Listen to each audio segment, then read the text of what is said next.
All right. Cool.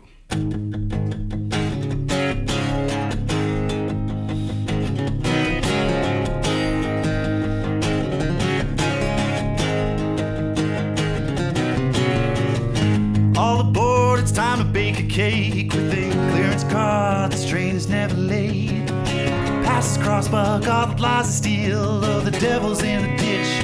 He's trying to make a deal.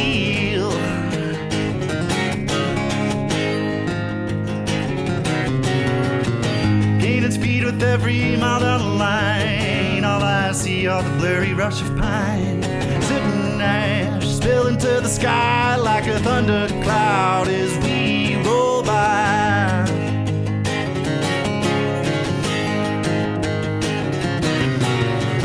Just razor and a banjo feed the fire. Well, brass pound of slings, oh, lighting down the wire. As eagle eye, I'll keep us off the ties. A highball flies on the Northwood Valley Line. The Northwood Valley Line. The Northwood Valley Line. Long way from home, we're running out of rail. My boys heave as they let out a wail. I'm breathing deep and I fill my lungs with steam. Oh, the sunset fades, I see my headlight gleam. Break the binders, boys, we're going barefoot now. Satisfy your souls, we won't be coming round. Get your head cut in, no one makes it out alive. We're matching dials with death, say goodbyes.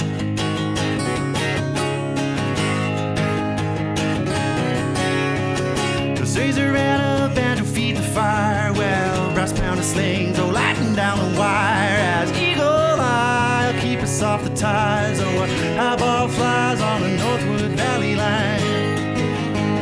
Northwood Valley Line. Northwood Valley Line. Bridges turn to rust, oh, faster than the cross. A one-way ticket, oh, back to being lost. If time stood still, we'd be here all alone. The tender full of gold to bury our bones.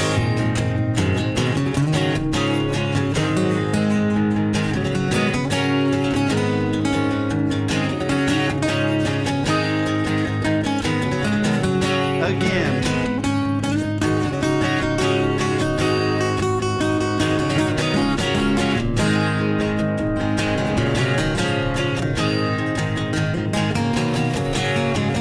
This razor and a banjo feed the fire. Well, brass pound of slings, no lighting down the wire. As an eagle eye, I'll keep us off the ties.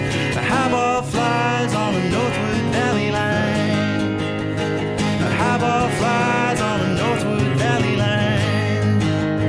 A highball flies on the Northwood Valley Line. Nice. Cool. Yeah, that was great. Right on. So that was, what was the name of that song? That song's called the Northwood Valley Line. Northwood Valley Line, and we're with Duncan Shury. Shury. Shury. Okay, it is spelled like S-U though, right? S-H. Yeah, oh, it is? Okay, yeah. for some reason okay, good, Yeah. good. It's like the microphones, sure. Yes, it is. Yeah, Yes, okay. Excuse me. Yeah, no, you're all good. Anyway, it's great to have you here. Thanks for having me. We're in Saskatoon. Duncan and I made friends on the truck drive back to Saskatoon from the Ness Creek Festival site. It was from the Ness Creek Festival site, and we were at the art collab. Yeah, Emma Lake art collaboration. Yeah, so we were driving all the beautiful creations that they made back. Yeah, that was great. And so that's always a good way to make friends, right? It is. Like nice long drive. Yeah. We talked about everything from micronutrients to extraterrestrials, I think. Right? Yeah, and we had some really good radishes and carrots. Yeah. As you do when you're with Brian. I guess so, yeah. Yeah. Tell us a bit about the song. And then... Yeah. I'd taken a position with the Jack Milken Center, so I was spending a good portion of the summer up at Ness Creek, which is why I was at the art collab. And Kathy Sproul had let me stay in her bus for the first weekend we were up there. And I'd just come back from school in BC, and I had an itch to write a song. I didn't know what it was going to be about, but I just started putting stuff down. I knew I wanted to write something with Capo 4 just because I cover a lot of songs that are in that key. So I figured it'd be good for my voice. And yeah, I think it just started because it was like, it's got that kind of train feel to it. And then the lyrics kind of came from that. And then I spent the whole car ride home frantically researching outdated / historical lingo for trains. So I tried to keep it accurate to the time as much as possible, which is kind of like late 1800s, early 1900s. And it kind of ended up being about a fictional train line called the I can't remember what it's called, but it's kind of like the railroad's version of the Big Rock Candy Mountain. Okay. Yeah, so it's like a passage from the it's like where all the trains run on time and the guys from the railroads pay you well, and like, you know, it's like kind of like a tongue-in-cheek thing. And then it turned into this kind of like passage of from one world to the other, like the river Styx. So like they're undead railroaders. So I don't know, it kind of all blossomed out of this just urge to write a song and liking trains, and then. And was that a legend you found, or you were making that up? It's both. Okay. Yeah, it's both. Okay. Yeah, so it's my take on an existing legend. It's quite okay. It's got its own spin for sure. Oh, interesting. Yeah. And so does that legend have a different name that you spun off, or did you use the same name? I didn't use the same name. I'm trying to remember what it was called. It was something. I think they called it the Indian Valley Line. Okay. Is what they called it. And then there was a train that ran from Chicago to like Minnesota called the Northwood Hiawatha or something. Hiawatha? It's not ayahuasca. It's close, guys. But it's not the same. And that was one of the fastest running steam lines ever before they started switching over to diesel electric. So it's a combination of a bunch of things for sure. And they kind of all found a home together in that song. So many stories. Like I sat there for like 3 hours just looking through things like that. What do they call this like 200 years ago or 150 years ago? Like, cool. It's all changed, right? So. And you've been playing music for your whole life? A while, yeah. I played starting about grade 6 with trumpet, and then I got into stringed instruments after high school. Yeah. When did you start? How did you start writing like lyrics? Probably. Well, I used to do poetry when I was a kid, so I liked writing a lot. And then I think what really inspired me to write my own lyrics was Neil Young. Oh. When I got into that, I was like, oh man, you can really have so much going on with this guy and a guitar. And that's what set the hook for me. So I started covering some of his stuff. And it was probably about a year later I started trying to write my own stuff, just because like I had the gitchy feeling or whatever it is, you know. Yeah. Great. Oh, that's awesome. It sounds like you had some interesting parents too, like that you kind of you've been kind of nourished from lots of different angles. So many places. They totally signed me up for everything, whatever stuck. They were like, go get them, and I was like, man, what more can you ask for? Oh, that's so sweet, man. Yeah. That's so sweet. So I did everything from tap dancing to poetry, and then music was really what set it for me. So yeah. And so you're releasing this song like in it soon? Yes, soonish. I don't know. I set a deadline for myself to finish the tracking, and I did it. Yay. Right on. I have trouble with those. Okay. But we did it, and so I have sent it to my friend to be mixed and mastered, and I had a bunch of input from across the country. I had a friend in Quebec do the drums, and another friend out in BC do the mixing mastering. Another guy did the guitar, so it ended up being a full collab, and I'm super grateful for everyone that helped work on it. Right. And as far as when it comes out, we're looking at about a month, but I don't know. I don't want to rush anybody. It might be in and around the same time we release it. It might be. Yeah, cool, it might be. Cool. But yeah, when it's done, and I'll let everyone know. And then will people find it under your name or your? Yeah, I've got an Instagram called Shury.sound, and that'll be the best place to find my music. Okay, awesome. Yeah. And then you're going to be moving to Vancouver to live with your band. Yeah, there. well, with two of the guys that helped create this song, or at least record it, and they're super down to play the music, and we got the whole band lined up. All buddies I met from music school in Nelson, so we're all certified hippies. It'll be great. Short-haired hippies. Oh, great, man. Yeah. And then and the band name is to be announced. Yeah, we're thinking Badwater Basin for those who are fortunate enough to be here for this. Okay. So you got a little head start on that. When I was learning how to play the guitar, after I kind of played the piano for my whole life, but when I was learning how to play the guitar, I got into singing, you know, like learning by singing a lot of songs from other people, other artists. And then I, for the longest time, I was just writing my own, just so many of my own songs. And I kind of got totally turned off to doing any cover songs ever. Yeah. And for the last like 4 or 5 years now, I've just been, and I was always here and there. I would do, you know, I would just be really picky about how they, if and how they resonated. Yeah, like feeling sincere, and I still am. I struggle with that, man. That's a real thing. It's like, and it's interesting because sometimes you can totally like a song, but you're like, but I can't sing that song. Yeah, it's not my song to sing or something. That's probably you know? the last 2 or 3 years has been like, at least the last 2 years has been that. So strange. Yeah. What do you do to get around that? Do you just learn stuff to learn it for you, or is it an issue with performing it? Well, I've often, like, I mean, once in a while, I'll kind of sneakily even change a few lyrics. Okay. Of a song that, and usually people don't even notice. Yeah. Now I'm giving away my secret. Oh yeah. no. yeah. That's two secrets already. Yeah. Right. But I mean, for the most part, I was just happy. I was so busy. I wrote so many of my own songs. I really didn't feel like I had time too much to cover stuff. I just was so busy composing, and I really developed a sense of my own originality that way. And so I'm glad I did that. But at a certain point, it just like recently I've been singing so many, almost more kind of learning other people's songs, like and a lot of older ones like that are sort of, you know, otherwise not going to be sung or something like that, and also ones that everyone loves, and it's sort of something fun about doing those too. Yeah, I had a tough time with that for a while. The ones that are like really popular, it's like, oh, I can't do that. Everyone does that song, and it's like, dude, just play Wonderwall. Like, yeah, right, yeah. Well, there's these songs that just kind of seem to really pick up a whole like you know, maybe decade of a vibe of some sort. And so they just become like some kind of like little like tool of remembering a lot. Yeah, you have to give me a list of your favorite oldies later, I guess. Yeah, definitely. Well, I'll show you this one's one from Townes Van Zandt. Okay. He was an American singer-songwriter. And this one is this one's probably really one of his most well-known songs. It's called Pancho and Lefty. Okay. And I guess the train theme kind of made me think about it a bit. It's like watching a cowboy movie, this song. Right. And it's Are they kind train hopping?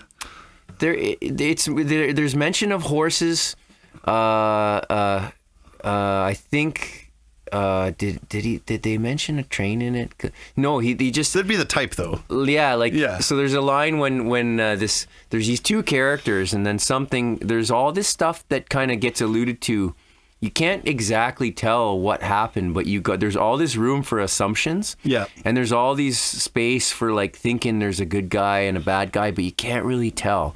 So it's kind of like a good story where it's like there's not really anyone clearly all in the wrong or all in the good, and so it's kind of got a cool overall vibe that way.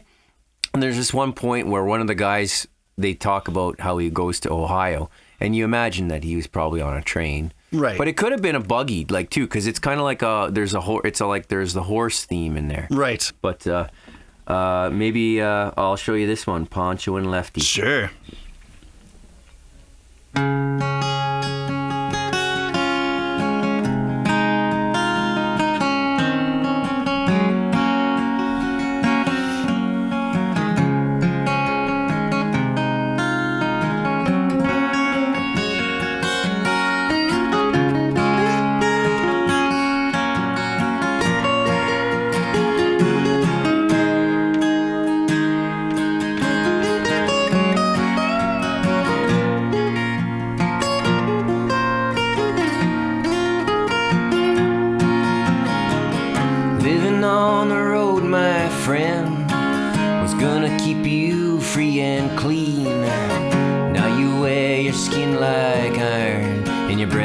Hard as kerosene. Weren't your mama's only boy, but a favorite one it seems. You began to cry when she said goodbye, and you said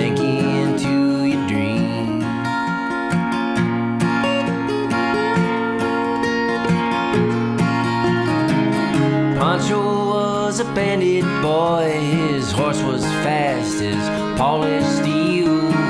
He wore his gun outside his pants for all the honest world to feel. But Pancho met his match, you know, in deserts down in Mexico. Nobody heard his dying words. But that's the way it goes. All the federales say they could have had him any day. They just let him slip away. Out of kindness, I suppose.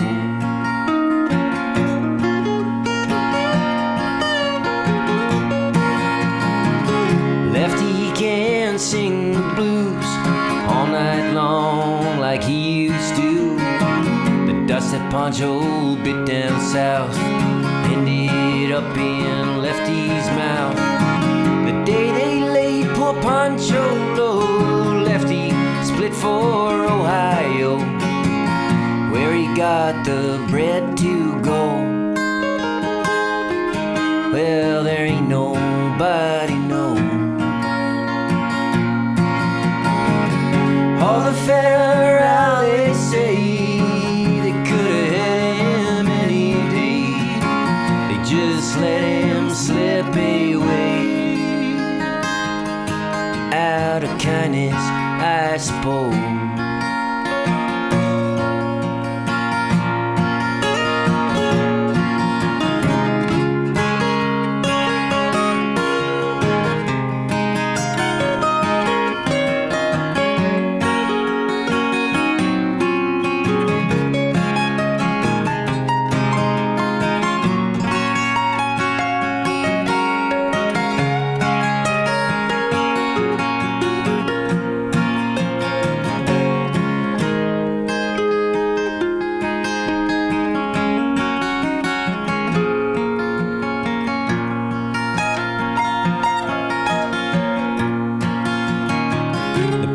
Tell how Pancho fell and Lefty's living in cheap hotels. The desert's quiet and Cleveland's cold, and so the story ends, we're told. Well, Pancho needs your prayers, it's true, but save a few for Lefty too. He only did what he had to do, and now he's growing old. All the federales say they could have had him any day. They just let him go so long. Out of kindness, I suppose. A few gray federales say they could have had him any day. They just let him go so long. Out of kindness, I suppose.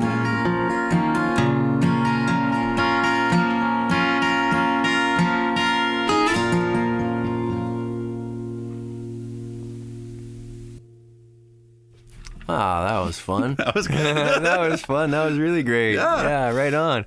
Well, thanks so much, Duncan Shury. Yeah. Thank you so For much coming Brian. on Yeah. to the... This is a great time. Really glad we got to do this before I left. Yeah. Yeah, man, no, it felt like a good ceremony For sure. We've been talking over the last, I guess, couple of years about kind of doing some more stuff together, and it's just like everything gets busy, and but I'm so glad you could make it, and I'm excited to hear your song release. Yeah, and I know he's not in the camera, but thank you to Arthur for helping us out. Yeah, thank really you, appreciate Arthur. that. Yeah, yeah, totally. It was big time help. Yep. Yeah.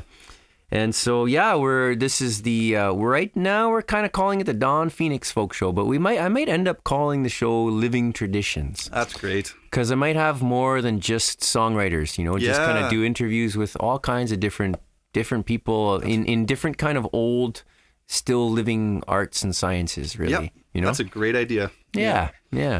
So To be continued until we meet again. Maybe I'll be out in BC or you'll be back here, I'm I sure, will, again. Your parents live here too, right? Well, they do for now. They're moving to BC in the next couple of years too. Wowza. I will. They're moving to Creston. They're retiring. So Okay. yeah, or just outside Crawford Bay for anyone who's from the Kootenays. You may know that area, but you may not. Cool, man. Right on. Yeah, but I'll be back. Yeah. No, I went down to Grasslands last weekend, and for you Saskatchewan people, you go there. Okay? Yeah, it's beautiful. I saw your pictures, So man. nice. Those are really sweet. Yeah. Yeah, so nice. Yeah. So yeah, I got to go back there at least. So and there's a few things. I'll be back.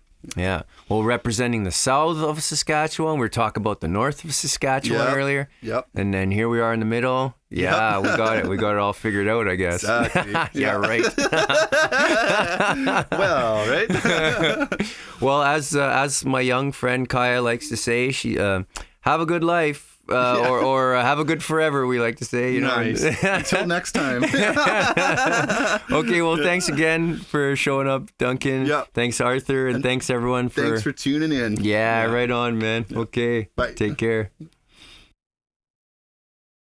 And Lefty's living in cheap hotels.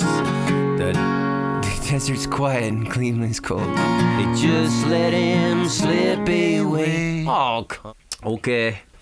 We try again. Who's Lefty?